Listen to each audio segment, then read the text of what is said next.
Boa tarde, meus amados. Nós estamos aqui com o canal Além da Letra e nesta tarde nós teremos a irmã Leila Marchon, que estará trazendo os 4 primeiros capítulos do livro O Deus que Destrói Sonhos. Eu quero convidar vocês agora a baixar suas cabeças, fechar os seus olhos, abrir os seus corações para que nós possamos fazer essa oração inicial. Senhor Deus amado, nosso Pai, nos colocamos hoje diante do teu trono para ouvir a tua palavra. Eu creio que diante do teu trono de misericórdia há bastante para nós, para curar as nossas feridas, para edificar os nossos corações. Assim, Senhor Deus, também hoje nos dá os teus comandos, as tuas direções, os teus decretos. Nos ensina, Senhor, a tua sabedoria. Ilumina e instrui a tua filha. Usa a tua filha de uma maneira poderosa para a tua glória, em nome do Senhor Jesus Cristo. Amém. Boa tarde, irmã Leila. Boa tarde a todos. Shalom, shalom. Muito Está com obrigada você pelo a palavra. convite. Obrigada. Um convite inusitado, é a primeira vez que eu participo aqui e é uma honra estar aqui com vocês. O título do livro é nada mais, nada menos do que desafiador, né? A princípio, parece um livro triste, um livro que vem para desencantar, se é que eu posso usar essa palavra, os leitores, mas é um livro que nos traz uma reflexão bem desafiadora, eu acho que é a melhor palavra, uma reflexão que a gente deve estar sempre voltando a ela, né? A Bíblia, o título do livro é Deus destrói os nossos sonhos, né? O Deus que destrói sonhos. E, a princípio, eu já digo que Deus ele não destrói os nossos sonhos por prazer. Na verdade, o que ele destrói, ou o que precisa ser destruído, é o nosso ego, né? É o nosso egoísmo, o nosso afã de aparecer, de ter sucesso, enfim, ter os aplausos, né, das pessoas, independente disso estar, disso fazer plano do plano de Deus, de estar nos planos de Deus. Muitas vezes o Senhor ele nos chama para fazer coisas que não aparecem tanto, mas que não são menos importantes. A ideia principal é que não existe vida cristã sem submissão. E o verdadeiro milagre é quando entendemos que os pensamentos de Deus são maiores que os nossos. Muitas vezes a gente se apega aos nossos sonhos e acredita com todas as nossas forças que aquilo que a gente sonha e deseja é o melhor para a gente. E esse desapego, às vezes, ele demora mais do que o necessário, porque nós não conseguimos entender que Deus tem sonhos e sonhos maiores. Às vezes tem tudo a ver com o nosso desejo e às vezes não. E é aí que mora a dificuldade de muita gente. O autor do livro, Rodrigo Bibo, ele nos apresenta aspectos desafiadores do cristianismo. Para mim, é o aspecto mais que demanda, né, do nosso entendimento, da nossa entrega, que é o convite que o próprio Jesus faz para a gente, porque negar-se a si mesmo, levar a cruz e segui-lo é uma tarefa difícil, eu diria. Não é para qualquer um, porque nós passamos por muitos desafios e muitas vezes não entendemos. E eu já vou começar dizendo o porquê nós não entendemos, no meu entendimento. Jesus nos deixou um mandamento que eu penso que ele é cumprido pela metade, porque ele nos mandou ir pregarmos o evangelho. Isso em um livro. E em outro livro, ele mandou fazermos discípulos.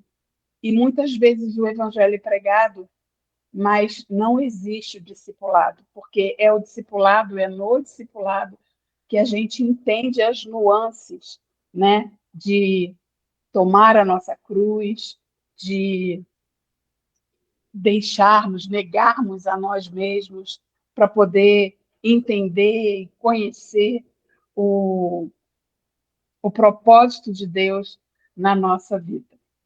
No texto que eu escrevi aqui, tem algumas falas que eu coloquei em negrito para chamar minha atenção. E eu lembro que quando eu falava do evangelho para o meu pai, ele ficava me imitando, porque na Bíblia tem alguns textos repetitivos, né? Quem tem ouvidos ouça, em verdade vos digo. E esse convite do Senhor está nos 3 evangelhos, né? Nos evangélicos chamados de sinóticos. E no Evangelho de João está um pouquinho diferente. João aborda a negação de nós mesmos, a semente, né? Da importância que a semente precisa morrer na terra para poder dar fruto. E assim, se a gente for olhar para esse convite de Jesus, negar-se a si mesmo, João coloca aquele que perder a sua vida a ganhará. E vão combinar que quem quer perder a vida, quem quer deixar o seu eu de lado, geralmente o ser humano ele tem a tendência de achar que ele sabe tudo, que ele sabe qual é a melhor proposta, a melhor carreira para ele, ele tem convicções que nem sempre são verdadeiras. E por que isso? Porque o coração do homem, como diz a palavra, é enganador, corrompido, mais do que todas as coisas. Então, a gente, por mais convicção que a gente tenha sobre alguma coisa ou qualquer coisa, a gente precisa passar pelo crivo da palavra de Deus para saber se realmente existe um alinhamento, se existe uma concordância com o que a gente vê nas Escrituras. Perdão, gente, conforme eu vou falando, às vezes tem a ver com um nervoso também, mas vai criando assim uma secreção na minha garganta e eu tenho que tirar, senão eu não consigo falar, a voz some. João enfatiza que a morte não é o fim, mas é o caminho para a gente conseguir fazer e viver o propósito de Deus na nossa vida e assim encontrarmos a vida abundante. Hoje, o evangelho é pregado de uma forma que atrai as pessoas pelas muitas promessas que existem na palavra de Deus. Promessas que a gente conhece muito bem, promessas que, por um momento, talvez no início da nossa caminhada, nós também tenhamos nos agarrado, né, a essas promessas. E o autor ele cita uma promessa que diz que se nos agradamos do Senhor, ele satisfaz os desejos do nosso coração. Em outro texto, ele fala, o texto de Mateus 7, 8, peçam e lhes será dado, buscam e acharão, batam e a porta se abrirá. Aquele que pede, recebe, o que busca, encontra, e o que bate, a porta será aberta. Ao longo do tempo, nós percebemos um afã de atrair fiéis e encher as igrejas.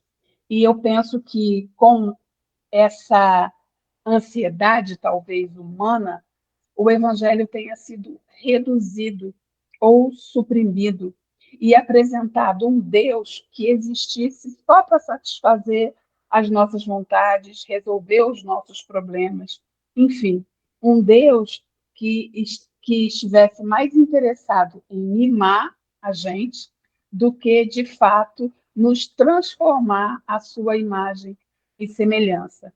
Enquanto o Deus da Bíblia é um Deus generoso, amoroso, um Deus que tem prazer na benignidade, ele também é um Deus justo, santo e reto. E ele, primeiro, muda o nosso coração, o nosso eu, né, a parecer com ele. Ele tenta não, ele transforma o nosso eu e nos ajuda a despojar-nos, né, como diz o apóstolo Paulo, de todas as coisas que nos separam dele. Então, não é um Deus que está ali pronto para fazer a nossa vontade, não é uma fé que você abraça como se achasse o gênio da lâmpada. Não, ele é um Deus que quer sim nos dar do bom e do melhor, ou melhor, ele já nos deu na pessoa de Jesus Cristo, que pagou um altíssimo preço pelas nossas vidas, mas não é de qualquer jeito, não é da forma que a maioria das pessoas entendem que poderia ser. E aí vem muitas decepções, enfim. O Rodrigo declara que essa prática unilateral é chamada de deísmo. Deísmo, a grosso modo, é você entender que existe um Deus, um Criador, mas você não quer saber mais nada a respeito dele. É um Deus que funciona conforme a sua mente, conforme o seu entendimento. Deus, como o cara lá de cima, chamado pela Xuxa, é como se fosse realmente aquele que vai fazer a sua vontade e que ele não existisse como sendo alguém que tem personalidade, que tem vontade, ou seja, o lado santo, o lado reto é ignorado completamente. E aí os conflitos começam a aparecer, né? Deus, ele é um ser superior, com vontade própria, poder, majestade, e não só criou todas as coisas, mas ele é o criador e o organizador e supervisor de todas as coisas. Alguém que pode intervir em todo o sistema a qualquer momento e em toda a criação. E esse modelo de evangelho, o autor chama de good vibes. O evangelho que tudo está bom, o evangelho que não exige da gente nenhum tipo de sacrifício, nenhum tipo de renúncia, e não é bem assim, né? A Bíblia nos garante que nós podemos sim ser realizados em Deus, termos sucesso, termos até reconhecimento e sermos muito, muito felizes. Mas para isso a gente precisa entender qual o propósito de Deus para a nossa vida. Então, suponhamos que o Senhor tenha um sonho a nosso respeito, como ele falou para Abraão, né? Sai da tua terra, da tua parentela, vai para a terra que eu vou te mostrar e eu vou traçar um caminho para você. E Abraão obedeceu sem questionar, por isso ele é chamado o pai da fé, que é muito difícil a gente obedecer sem questionar. E aí Deus transformou a vida dele, o caráter dele, de uma forma que ele foi chamado amigo de Deus, pai da fé. E essa predisposição a gente não encontra em todo mundo. A gente não encontra, eu acho que na maioria das pessoas, porque hoje a gente vê muitas pessoas fantasiosas dentro da igreja, acreditando que Deus vai fazer o que elas querem, quando elas querem, e o tempo passa, e eu escuto muito assim, não é o tempo de Deus. Vai acontecer, mas eu não sei quando. Quando, na realidade, a pessoa nem sabe, nem tem essa convicção de estar esperando que o plano de Deus se cumpra na vida dela. O nosso coração produz sonhos, mas o pecado faz esses sonhos girarem em torno de nós mesmos, mais do que a glória de Deus. Eu acredito que muitos dos nossos sonhos é Deus que dá, porque está escrito, né, que Ele é que efetua em nós o querer e também efetua o que nos faz querer e desejar. Só que às vezes o nosso foco é na nossa autopromoção, né, no nosso sucesso. E muitos, quando conseguem até atingir essa promoção, essa visualização, esse sucesso, eles colocam Deus em segundo plano. e, enfim, a queda é rápida, mas vivem situações que depois não conseguem entender os porquês, né? Esse é um resumo bem resumido do primeiro capítulo, onde o autor diz que os nossos sonhos precisam estar debaixo da obediência, né, do Senhor. Já no segundo capítulo, ele fala que nós temos que crucificar os nossos sonhos. A ideia principal é mostrar que os nossos sonhos são contaminados. E ele pergunta: o que Jesus faz com esses sonhos? E a resposta é levá-los para a cruz. E nesse aspecto, eu entendo que levar o sonho para a cruz é justamente o nosso ego, não exatamente o sonho. Eu não sei se o autor quis passar essa ideia mesmo, mas é levar o nosso ego para a cruz, porque de fato, de verdade, é o nosso ego que atrapalha tudo. É o nosso desvio, né, de caráter que muitas vezes destoa daquilo que Deus quer. Não que a gente se sinta ou tenha a consciência de roubar a glória de Deus, mas está escrito, ele não divide a glória dele com ninguém. Então nós precisamos estar de fato e de verdade submissos ao Senhor, para não desviar, né, do caminho que ele traçou e para também não trazer ou roubar a glória dele. Seguir a Jesus significa morrer para nós mesmos. E essa a tradução do negue-se a si mesmo. E negar a nós mesmos não é fácil, é um desafio diário. Deus, ele se apresenta a nós como Deus Todo-Poderoso, um Deus que precisa e quer que a gente esteja alinhado com a sua santidade, com o seu caráter, com a sua idoneidade, enfim, temos que ter os mesmos princípios que ele tem, para que realmente a gente consiga desempenhar o propósito deles na nossa vida e que esse propósito dele na nossa vida vai, de fato, trazer para a gente a alegria verdadeira, vai trazer a realização, vai trazer o sucesso, como ele prometeu a Abraão, né? Que ele faria o nome de Abraão grande, que ele faria de Abraão uma grande nação, porque eu penso que essa é também a vontade de Deus. A gente vê isso em muitos textos, quando ele fala lá em 1 Samuel, acho que é 2 ou 28, agora eu me perdi aqui nos meus escritos, que ele tira o homem do pó e o faz assentar com príncipes. Ou seja, o fato de você ter um sonho grande não significa que não é de Deus. Ele deu um sonho grande para José.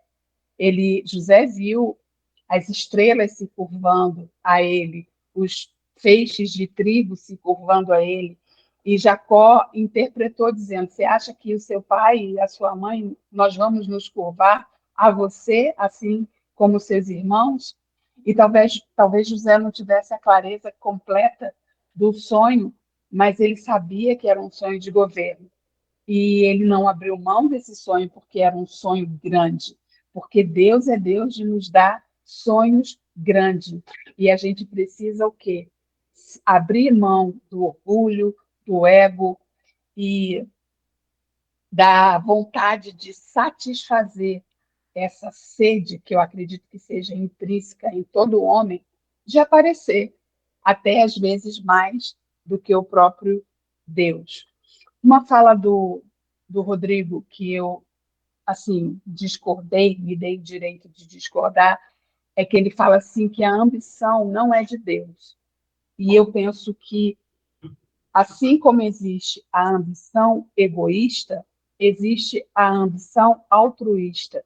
Eu acho que quando nós estamos focados e empenhados em viver o propósito de Deus para a nossa vida, essa ambição é de Deus. É uma ambição aprovada, se é que eu posso falar dessa forma, porque perseguir, né, os sonhos e os propósitos de Deus não deixa de ser uma ambição. E isso não significa necessariamente que a gente precisa morrer para os nossos sonhos, porque a palavra nos incentiva a sonhar os sonhos de Deus. Por quê? Porque Deus sabe mais a nosso respeito do que a nós mesmos. Porque Deus tem sonhos maiores e melhores do que os nossos sonhos. Então, vamos sonhar, mas está sempre submetendo esses sonhos ao crivo, ao julgamento do nosso Deus. E Deus, como diz lá em Jó, ele fala com a gente o tempo todo, de um jeito ou de outro, ele fala com a gente. E quando a gente se dispõe a querer fazer o nosso coração, fazer a sua vontade com todo o nosso coração, Deus fala. E aí, quando Deus fala, está falado, a gente pode seguir em frente, claro que sempre buscando os conselhos do Espírito Santo, a aprovação do Espírito Santo, porque vai dar bom, né? Um resumo aqui é que a verdadeira realização e alegria está em conhecer e viver os planos sonhados por Deus para nós. Essa é a verdadeira realização. Essa é a verdadeira alegria do homem. No capítulo 3, ele fala sobre os sonhos de um discípulo. E aí, mais uma vez, ele coloca que os sonhos precisam ser crucificados.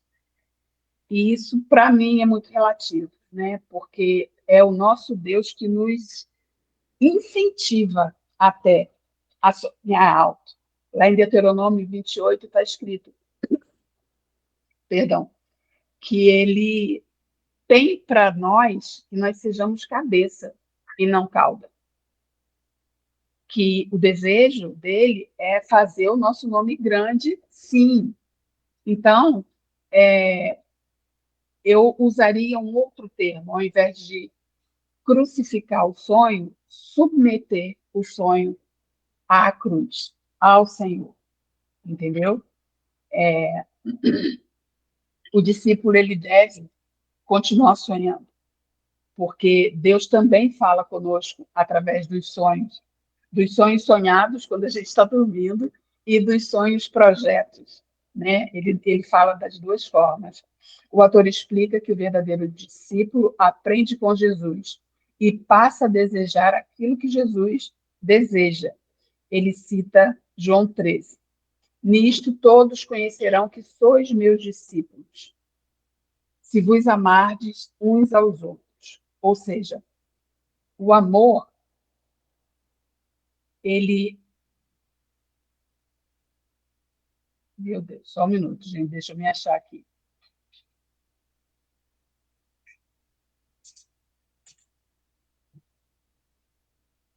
Sinal do discípulo. Ai, ai. O sinal do discípulo não é o sucesso, é o amor, é estar encaixado dentro do que Deus diz que é bom para a gente. Não é a fama, é o serviço. Ainda que você tenha uma profissão de muito sucesso, você vai estar sempre servindo alguém. E o serviço de excelência é que faz a diferença. Tem um provérbio que diz que o homem que é bom naquilo que ele faz, Deus o coloca diante de príncipes. Então, assim, servir da melhor forma possível é um mandamento, é uma premissa para nós termos sucesso naquilo que nós fazemos, para nós termos a realização naquilo que nós fazemos. O reconhecimento, de fato, advém da nossa obediência à palavra de Deus, como está escrito lá em Deuteronômio, que Deus ele quer que nós sejamos cabeça e não cauda. Ele também combate a ideia moderna de que todo cristão precisa ser famoso, líder, influenciador ou alguém de destaque. Às vezes, Deus chama alguém para servir anonimamente. E isso tem o mesmo valor no reino. Nesse capítulo em especial, eu discordo um pouquinho com relação a entender que Deus deseja que a gente seja anônimo.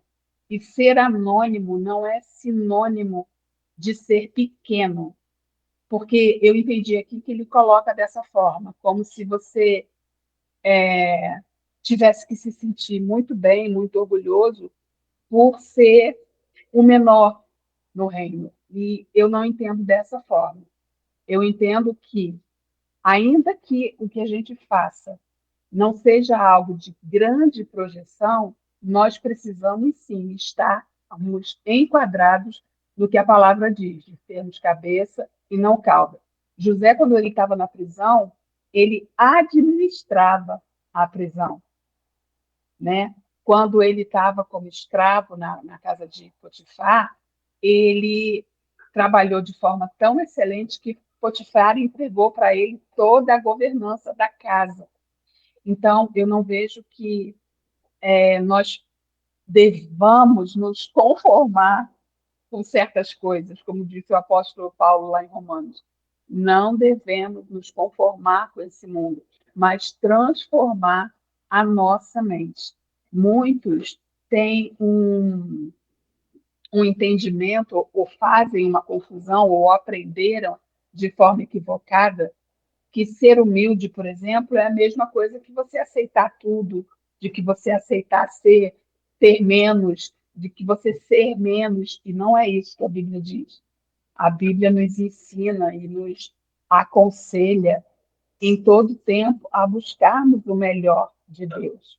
E nós podemos e vivemos o melhor de Deus sempre que a gente se sujeita, se deixa transformar pelo Espírito Santo. Eu gosto muito de um texto que o apóstolo Paulo fala numa das cartas: deixem-se transformar pelo Espírito, ou seja, a gente precisa deixar, a gente precisa ceder, não porque é, é uma obrigação, entre aspas, ceder, mas que ceder é o melhor para a gente. A gente entende que Deus sabe mais do que a gente. A gente entende que Ele pensa mais alto que a gente. A gente entende que o conselho do Senhor, ainda que seja para recuar, retroceder em algum momento da nossa vida, mais à frente vai ser o melhor.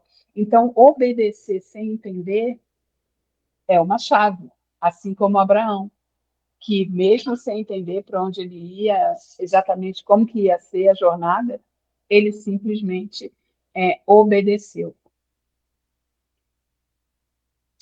Os sonhos grandes e o poder para realizar são dados por Deus. Deus, ele dá o sonho e ele dá as ferramentas para a gente realizar os sonhos que ele coloca na gente. Esse versículo me chama muito atenção, de que ele nos faz querer e ele efetua aquilo que ele nos faz querer. E a gente precisa entender, porque tem um salmo, e eu esqueci de anotar, se eu não me engano, está dentro do 119, que diz assim: a soma da tua palavra é a verdade. Ou seja, em cada texto que a gente lê, fala de assuntos que falam em outros textos, em outros livros, ou seja, a Bíblia ela conversa entre si. A gente não pode se ater a um texto só. E por quê? Por causa disso vem os sofismas, por causa disso vem as heresias, né? Que a gente vê por aí. A Igreja Romana, ela entendeu que era importante fazer voto de pobreza, que está numa situação de pobreza, até de miséria, era a vontade de Deus, que era o mesmo que isso, obrigada, Welber, 119, versículo 160, que era o mesmo, que humildade era o mesmo que estar numa posição inferior, e não é assim. Humildade não é pensar menos sobre nós, é pensar menos em nós e mais no reino. Mas a gente não tem que se diminuir para que sejamos humildes. Não é bem assim. Quando pensamos que o próprio Deus nos chama para coisas grandes, e essa palavra achei agora, está aqui, está lá em 1 Samuel 2,8, que diz que Deus levanta o pobre do pó e do monturo e o exalta e o coloca diante de príncipes, é um indício, né, de que Deus não quer que ninguém seja subserviente, seja, enfim. Eu vejo que na palavra Deus ele coloca os filhos dele numa posição diferente dos pecadores e dos ímpios. Então, assim, que essa posição fique para quem não dá importância às coisas do Senhor. Mas eu penso, gosto de pensar que Deus sempre tem o melhor para a gente. E que, independente da gente estar também na presença ou não, ele pode fazer homens grandes estarem em posições de governo, ainda que essa pessoa não se curve completamente a ele. Aí eu coloquei aqui o caso de Nabucodonosor, o caso de Ciro, né? Ele chama Ciro, inclusive, de servo. Por quê? Porque Deus tem o controle de todas as coisas, porque Deus é soberano. E não é um princípio pensarmos que Deus não tem sonho grande para os seus servos. Ao contrário, ainda que escravos de Cristo, ele pode nos colocar em lugares muito altos. Basta nós estarmos preparados e alinhados, né, com o caráter de Cristo. Eu não sei se é um exemplo muito bom, mas a gente tem um ministro aí do Supremo que tem surpreendido muita gente. É um homem que demonstra ser temente a Deus, é um homem que demonstra ser submisso ao Senhor e zeloso pelos princípios, né, da integridade, da honestidade. E é tão bom quando a gente consegue ver uma pessoa que se submeteu ao Senhor, que se deixou transformar pelo Senhor, chegar aonde Deus quer que ele esteja. Muitas vezes nós não chegamos aonde Deus quer nos levar por conta da insubmissão, por conta de travar no caminho, por não entender uma direção, por conta de não querer renunciar à nossa própria vontade. Então, eu vejo que não é que Deus seja destruidor de sonhos, muito pelo contrário. Eu acho que Ele quer realizar os nossos sonhos, desde que nós nos submetamos ao caráter dele, aos princípios que ele ensina. Eu penso que ele quer realizar mais do que a gente tem conseguido viver de fato, de verdade. O Senhor, ele fez promessas a Abraão, como eu disse, em Gênesis 12:2, ele menciona, fez isso com outras pessoas, né? Ele enriqueceu Abraão, Isaac, Jacó, ou seja, quando a gente vê os homens de Deus que se submeteram ao Senhor, Deus os levou aonde eles não imaginavam que chegariam. E a gente ouve testemunhos assim. Eu nunca pensei que eu fosse estar nesse lugar. Eu gosto muito do testemunho da pastora Ana Teresa, não sei se vocês conhecem, mas ela voltou a estudar depois de casada, né? E ela só tinha o primário e foi uma criança muito que sofreu muito bullying, se é que a gente pode falar dessa forma, porque o diabo ele sabe, né, exatamente o que Deus quer fazer na vida daquela pessoa. Mas depois que ela casou, o marido dela a incentivou a estudar, ela voltou a estudar, foi trabalhar no Centro Central, no Banco Central, e depois se tornou juíza. Olha só, uma criança, né? Nem quando ela conheceu o marido dela, ela não passava pela cabeça dela que ela ia chegar a ser juíza. Mas Deus a levou. Por quê? Porque ela entendeu o processo, entendeu que os sonhos de Deus para ela eram maiores do que os dela. Talvez ela achasse ou tivesse chegado a pensar que ela fosse ser só uma professora primária, e para ela já estaria bom, porque ela nem imaginava que ia terminar os estudos, e, no entanto, Deus a levou tão mais acima. Então, eu penso assim, que o Rodrigo, ele dá uma ênfase bacana à questão de nos submetermos ao Senhor, e eu não vejo que Deus ele destrua os nossos sonhos, ele nos dá o caminho para vivermos os sonhos dele, que são sempre maiores e melhores do que os nossos. Resumindo, o discípulo de Deus, quando existe o discipulado, ele é capacitado a entender que os sonhos de Deus são maiores e melhores do que os sonhos dele. E que, por mais que ele questione o caminho, ele confia, ele exercita a fé dele no que está escrito.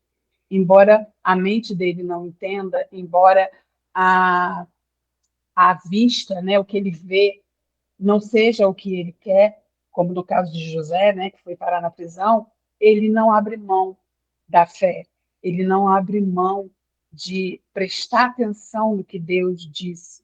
E essa também é uma chave, é o diferencial das pessoas que chegam a ser cabeça, que chegam a estar entre os príncipes, é entender que o caminho é o caminho, não é o final. E que, embora ele não esteja entendendo o caminho, ele precisa continuar crendo que Deus tem o melhor para ele. E esse capítulo fecha, né, com essa construção baseada lá em Romanos 6, de que nós devemos servir, de que nós não somos mais escravos do pecado, mas que devemos sim nos posicionar como escravos de Deus. E escravo aí não é no sentido, no meu entendimento, tá, gente? No sentido serviçal, é no sentido de confiança. Ainda que você não entenda, confie que Deus ele tem o melhor para a gente. Ele mostra que abrir mão dos sonhos pode ser uma frustração, e eu digo que não, porque quando entendemos os sonhos de Deus para a nossa vida, a gente não vive frustrado, ao contrário, a gente vive realizado, porque Deus ele destrói um sonho menor para construir um muito maior na sua vida. E quando você entende essa construção, você é infinitamente mais realizado e mais feliz do que você achou que seria. O discípulo aplicado, ele deixa o seu sonho de lado para cumprir a missão que Deus deu. Mas ele não deixa com pesar no coração, ele deixa consciente de que Deus tem o melhor para ele. O erro que se vive hoje é o resultado da desobediência ou a obediência parcial, que foi o que eu disse lá no início. Se prega o evangelho, mas poucos são discipulados. E tanto o livro de Marcos como o livro de Mateus está dizendo que a gente precisa, sim, pregar o evangelho a toda criatura e fazer discípulo, porque é a diferença entre o discípulo e o cristão, né, aquele que aceita Jesus, e eu conheço muita gente que frequenta a igreja e nem lê a Bíblia, e nem, enfim, não tem conhecimento nenhum da palavra. Por quê? Porque não foi discipulado. Tem poucas igrejas com esse sistema de discipulado, né? Então, fazer discípulo é algo fundamental. A maior realização da vida não é realizar os nossos sonhos, mas participar, sermos ativos na vontade de Deus. Os 4 capítulos eu resumiria dessa forma. O Rodrigo diz que o nosso coração produz sonhos. Eu digo que o nosso coração produz sonhos que podem não ser os sonhos de Deus. O Rodrigo diz que os nossos sonhos precisam passar pela cruz, ou seja, para morrer. Eu digo que os nossos sonhos precisam estar alinhados com os propósitos de Deus e se submeter à vontade de Deus.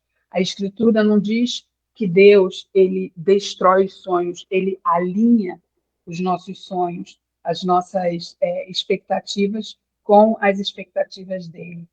Eu entendo que muitos dos sonhos são dados por Deus, porém as motivações dos nossos sonhos é que precisam ser submetidas ao Senhor, porque ainda que você sonhe o sonho de Deus, de ser alguém muito grande, de ser um médico famoso, um exemplo, se você não se submeter o seu caráter ao alinhamento com o caráter de Deus, dificilmente você vai chegar no lugar que Deus teria preparado, tem preparado, esperando para você assumir.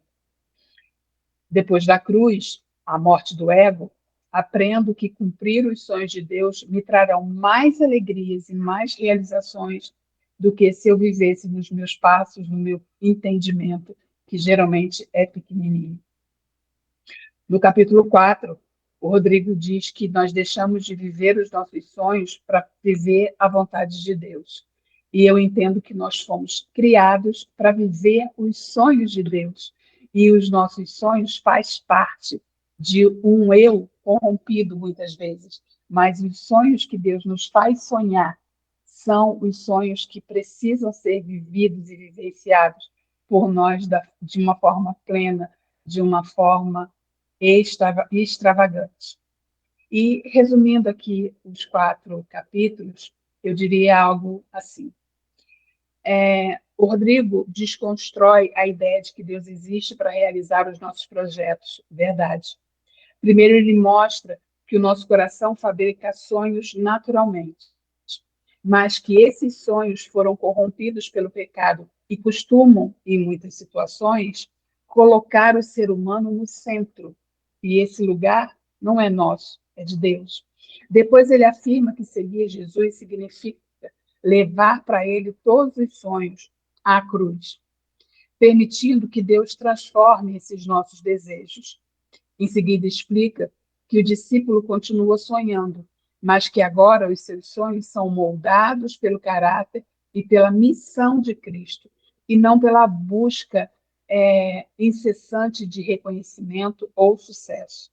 A motivação do coração é que muda. Muitas vezes nem é o sonho que muda. A verdadeira vida cristã consiste em abrir mão do nosso governo para deixar que o Senhor governe as nossas vontades, os nossos sentimentos, os nossos pensamentos, porque Ele é grande, Ele sabe o futuro que a gente não consegue nem imaginar.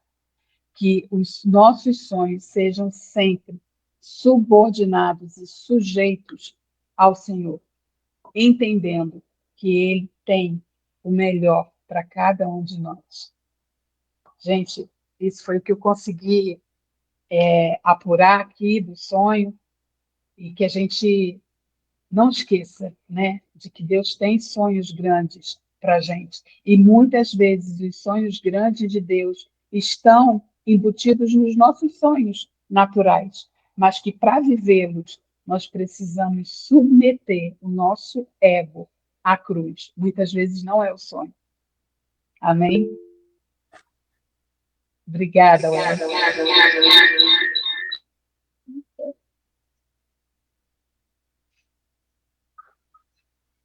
Eu confesso que se eu soubesse que seria tão bom assim, eu teria te dado o livro inteiro. É pequenininho, ficou só 2 capítulos, o 5 e o 6. E as considerações finais. Estão me ouvindo bem? Estou. Sim.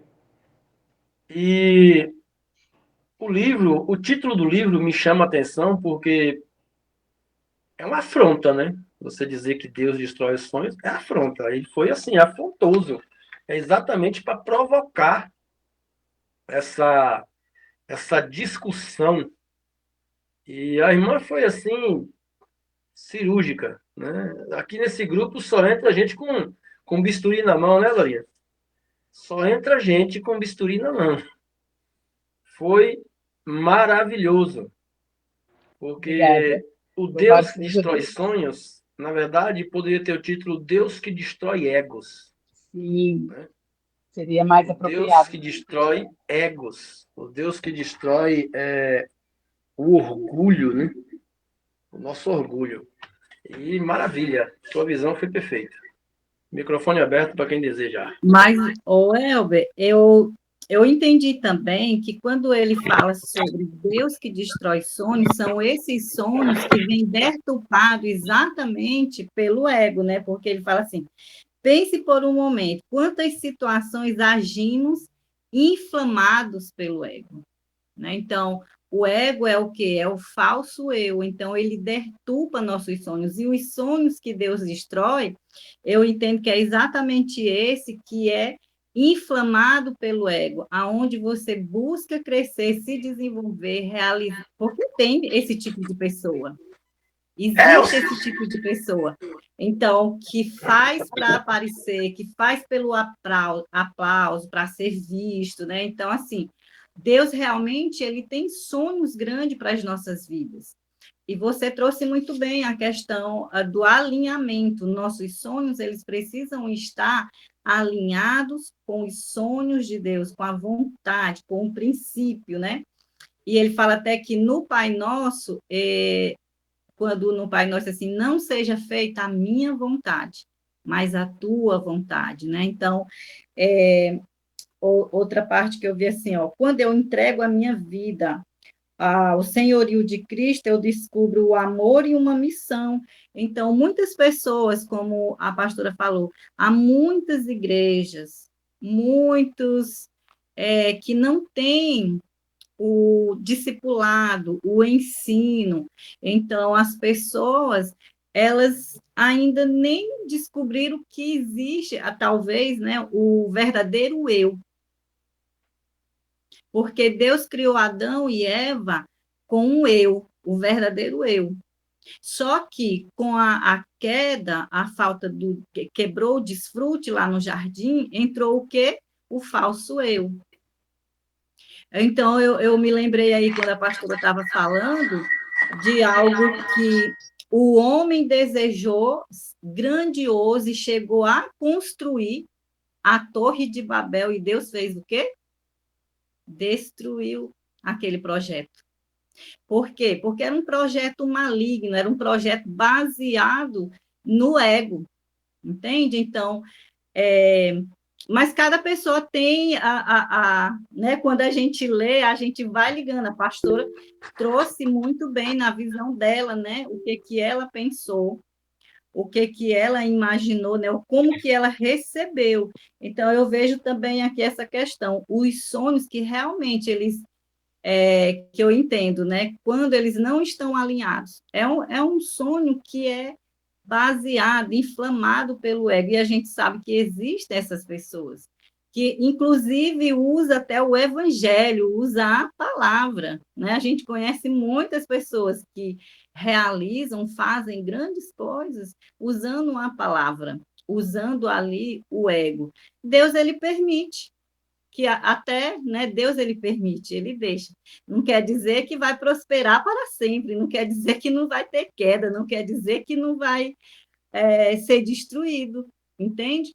Então, assim, eu também compreendi que ele trouxe essa fala baseado nos sonhos, quando eles estão ali inflamados pelo nosso ego. E a gente sabe que o ego, a pastora falou assim, o que a gente tem que submeter à cruz realmente é o nosso ego, né? E à medida que eu submeto o meu ego à cruz, eu estou submetendo os meus sonhos também à cruz.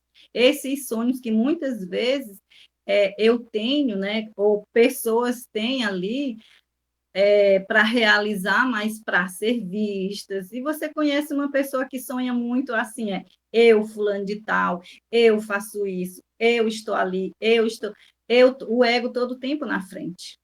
Quem não conhece pessoas assim, né? Então, eu acredito que é esse tipo de sonho que Deus ele não vai permitir, porque está desalinhado. Quando nós estamos submetidos ao senhorio de Cristo, realmente os nossos sonhos eles vão estar pautados naquilo que realmente é a minha missão. Cada um de nós, eu acredito também que viemos aqui com uma missão, né? E a missão ela é dada por Deus. Então ele também dentro dessa missão ele vai despertar em nós os sonhos, mas sempre eu acredito que tem que estar ligado com a missão, com o nosso verdadeiro eu, com a nossa verdadeira identidade. E aí eu diria assim, o que eu vejo que ele trouxe, assim, a palavra destruição de sonhos, pode parecer forte, mas um sonho realmente por um ego inflamado, eu também concordo que tem que ser destruído, né? Porque vai beneficiar quem? Só Vem ensinar, na verdade, só vem o ego. ensinar a respeitar a Deus, né? Deixar de querer que Deus seja o nosso empregadinho, né? Fazer a nossa vontade. É para fazer a dele. Fala, Eliana. Boa tarde, a paz. Para quem não me conhece, eu sou a esposa do Rapaz, Elton, né? Assim, quando eu comecei a ler esse livro, o título, ele deixa a gente assim, nossa, mas como Deus destrói sonhos? Muitas vezes, o livro não está dizendo da destruição do sonho em si, mas o sonho era um sonho seu mesmo? Às vezes nós faltamos desejos, vontades, incluímos pessoas, em projetos, em realizações, e Deus sabe que aquelas pessoas não vão fazer parte da realização. E muitas vezes essas pessoas podem te atrapalhar. Então, quando ele destrói um sonho, que, como diz no título, não é sobre a destruição do sonho, é sobre em que você está pautado. Como já foi dito no ego, nas vontades, também tem sonhos que são para prejudicar outras pessoas. Tem sonhos que é só para você ter certeza que você é melhor que os outros. Tem sonhos que você nem sonhou, mas porque alguém sonhou e falou desse sonho, você quer viver para você. Né? Tem sonhos que você deseja, quer fazer, mas em momento nenhum você escuta de Deus se você pode, se é certo, se é um sonho que vai valer a pena, se é um sonho que vai trazer benefícios não só para você, mas outras pessoas. E no começo do livro ele fala sobre as nossas expectativas de ter tudo realizado quase que instantaneamente. Eu quero um desejo hoje, Senhor, mas amanhã. Aconteceu com fulano, não aconteceu comigo, mas eu pedi primeiro. O meu sonho tinha que ser prioridade. E Deus, ele não analisa quem pediu primeiro, quem pediu depois. É quem precisa naquela hora. E às vezes o nosso sonho não acontece, é porque realmente ele não era um sonho. Era vontade, era desejo, mas não ia nos fazer bem. E quando eu estava lendo esse livro e ouvindo a irmã Leila falando, como é importante, porque cada um tem sua visão, né? Eu tenho uma visão, eu leio a mesma história, o Elvio interpreta diferente, a Dorinha e outros, e às vezes o sonho não precisa ser um projeto grande, não precisa ser a construção de uma mansão, um sonho de ser um ser humano melhor.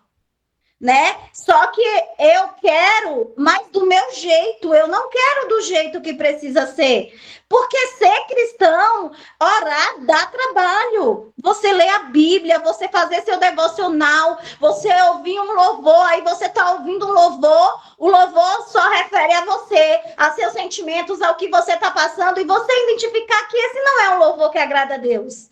Aí você está ouvindo o louvor, é um pancadão quando você escuta a melodia de uma música mundana.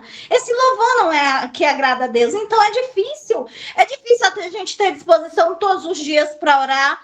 É difícil a gente concordar com a opinião que é diferente da nossa. É difícil a gente aceitar que as coisas não estão do jeito que nós queremos. E tudo isso é muito difícil. Então, Deus, ele é o pilar. Ele é o começo, ele é o meio e é o fim. E se ele tiver em todas as etapas, o sonho vai ser realizado, a situação vai acontecer e ninguém vai impedir.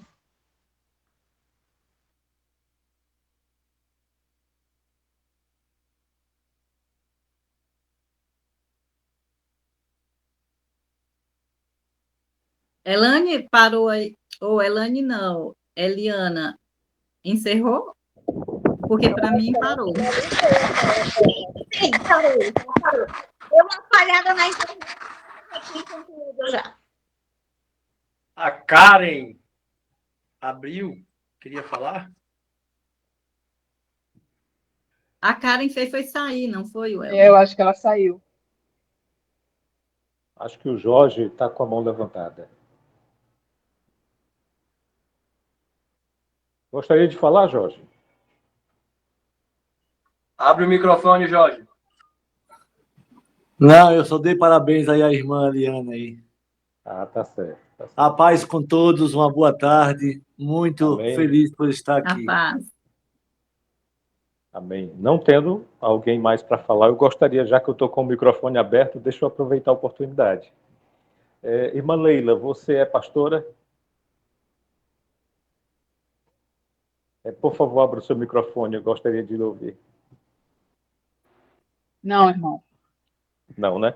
Enquanto você falava, eu Mas discerni uma... Mas quem te conhece te chama de pastora. Eu Sim, conheci dessa forma. Enquanto sim. você falava, eu discerni uma forte unção, uma poderosa unção de governo e de ensino. Você é uma professora. Você é uma pessoa que Deus colocou numa posição de governo. Eu não sei o que você faz na vida secular, mas eu vejo essa unção na sua vida. Você Amém. já pensou sobre isso? Sim, já ouvi isso. E talvez em algum momento da sua vida você tenha sido desafiada no seu espírito pela ideia, não estou dizendo que foi Deus que lhe desafiou, mas talvez você tenha se sentido desafiada no seu espírito pela ideia de desenvolver um ministério. Ou seja, quando eu digo desenvolver um ministério, não estou falando de abrir igreja, como as pessoas entendem por aí. Isso não é desenvolver ministério, mas de seguir na direção em que o seu dom ou as unções que Deus derrama na sua vida apontam.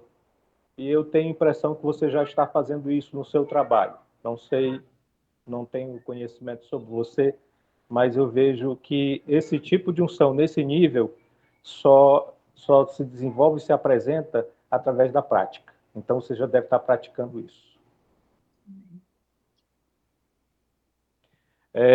Eu achei muito propícia a sua observação sobre o Deus que destrói egos. Eu não vejo Deus como aquele que vai derrubar uma árvore começando pelos frutos. Deus não faz assim, ele é bem eficaz, ele é bem eficiente em tudo aquilo que ele faz. Nem nós faríamos isso. Ora, nós não queremos que uma macieira dê maçã, então nós vamos arrancar todas as maçãs daquela macieira, mas ela vai continuar. Quando daqui a pouco der outra carga, vai ter mais maçã aí, né? E o problema com uma pessoa egoísta não é os seus sonhos. Se Deus destruir o sonho daquela pessoa, vai ter um outro. O egoísta é especialista em fazer com que aquilo que está dentro de si, a seiva do egoísmo, venha a produzir fruto. E Deus não vai perder tempo de ficar tapando buracos, apagando incêndios. Ele já vai na raiz do mal e desarraiga. E é assim que ele faz quando ele manda um egoísta para a cruz. Ele não manda os sonhos do egoísta para a cruz, ele manda o egoísta. E quando o egoísta vai para a cruz, ele leva todos os seus sonhos e toda a sua capacidade de sonhar.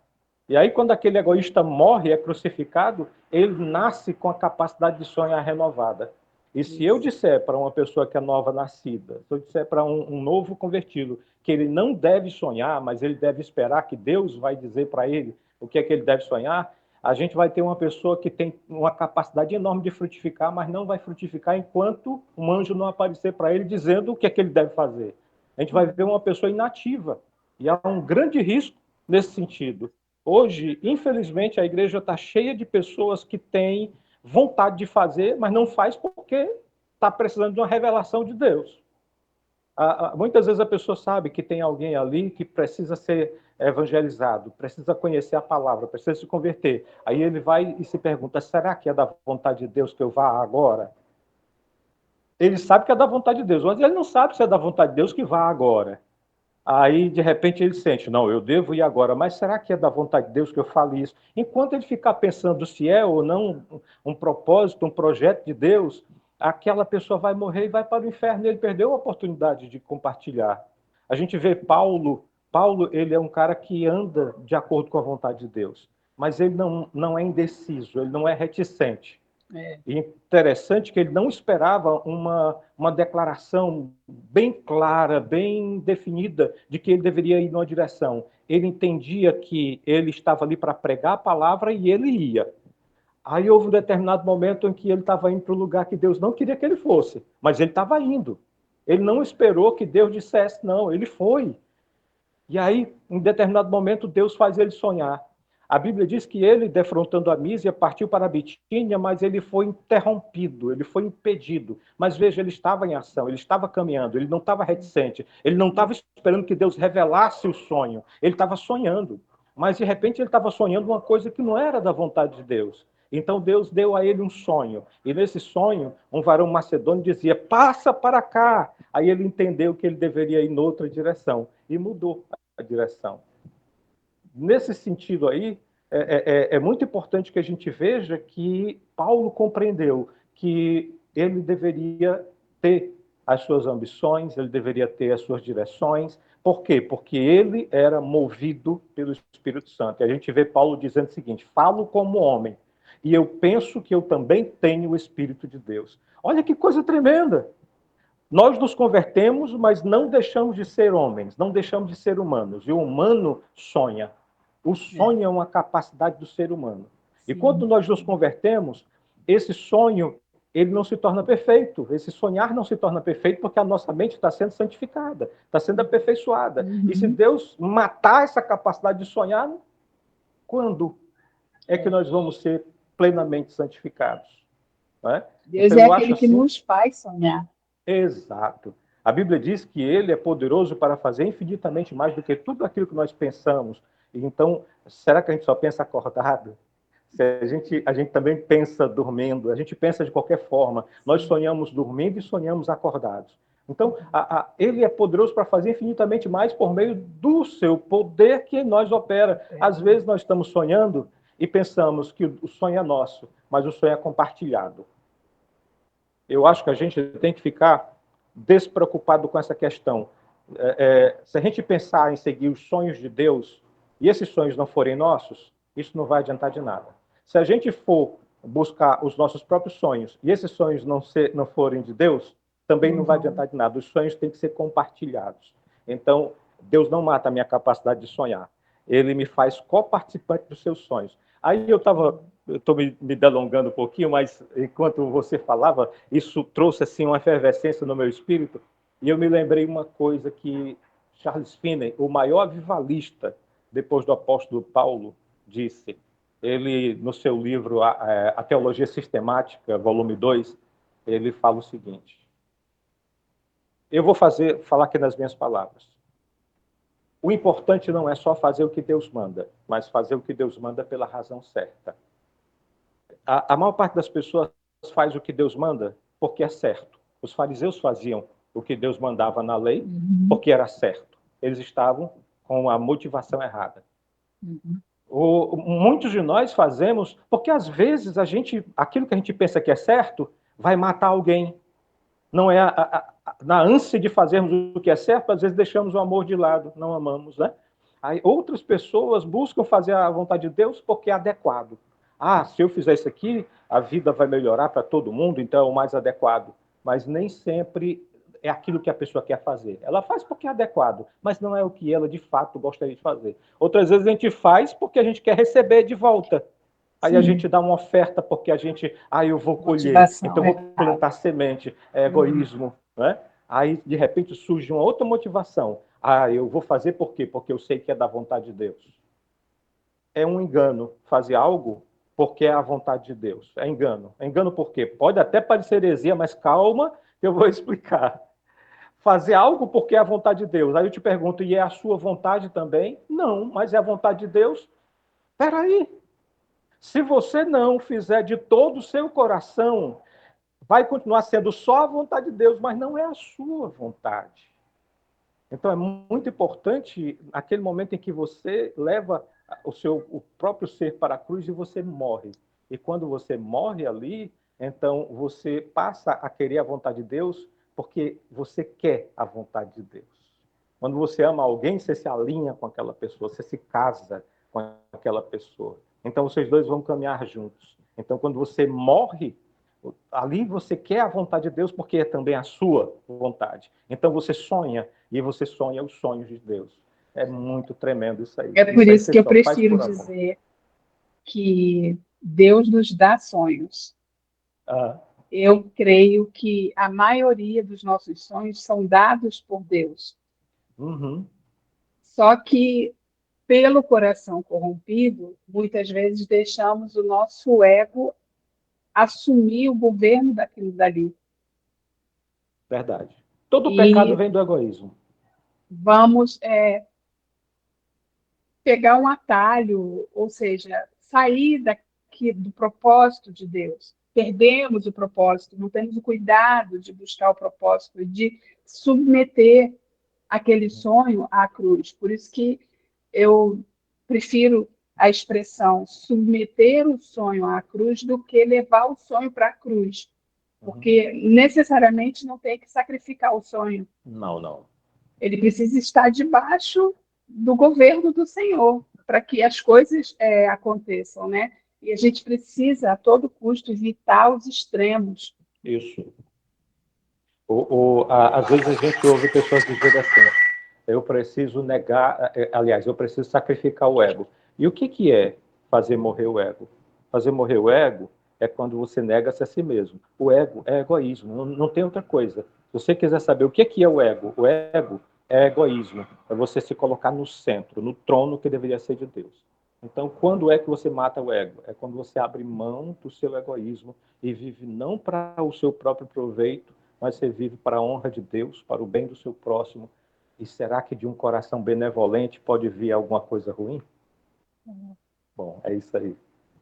Foi muito bom, Obrigada. proveitoso demais o estudo de hoje. Gostei demais. Que bom. O Elber, o bispo, ele me chama de pastora e ele diz que eu estou pastora e é pastorado dele, entendeu? Por conta da experiência, por conta de, enfim, do conhecimento. Mas eu fiz um seminário e nem nunca fui ordenada, não. Mas, de fato, de verdade, eu tenho estado como pastora ali no grupo. Uhum.